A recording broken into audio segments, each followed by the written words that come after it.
Recording by Voice Records, Devariya.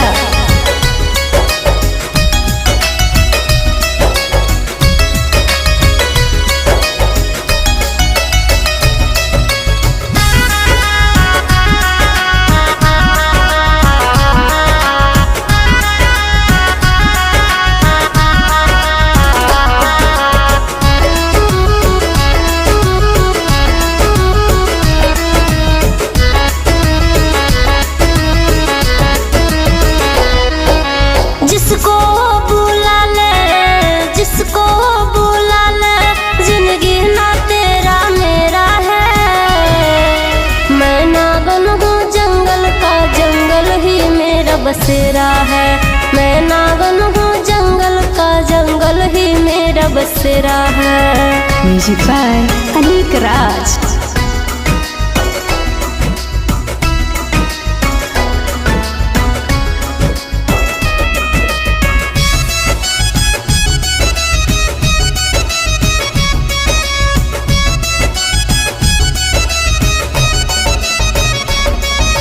Lakh जुल्म ढाल हम पे वो पापी सपेरा रे।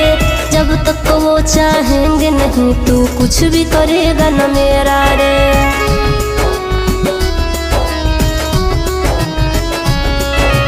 लाख जुल्म ढाल हम पे वो पापी सपेरा रे।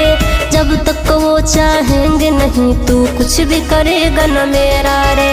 ये तो है समय का पहिया सब पे डाला दे रहा है। ये तो है समय का पहिया सब पे डाला दे रहा है। मैं नागन हूँ जंगल का, जंगल ही मेरा बसेरा है। मैं नागन हूँ जंगल का, जंगल ही मेरा बसेरा है।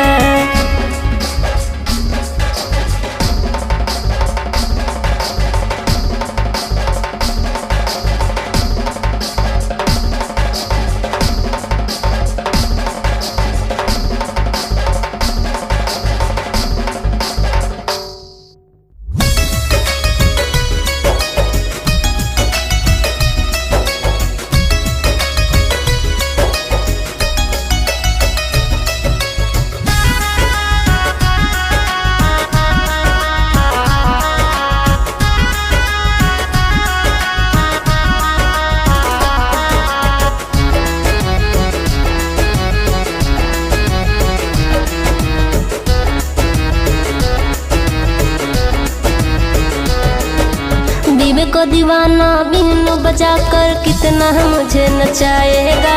जितना कोशिश कर ले पर तू बस में नहीं कर पाएगा।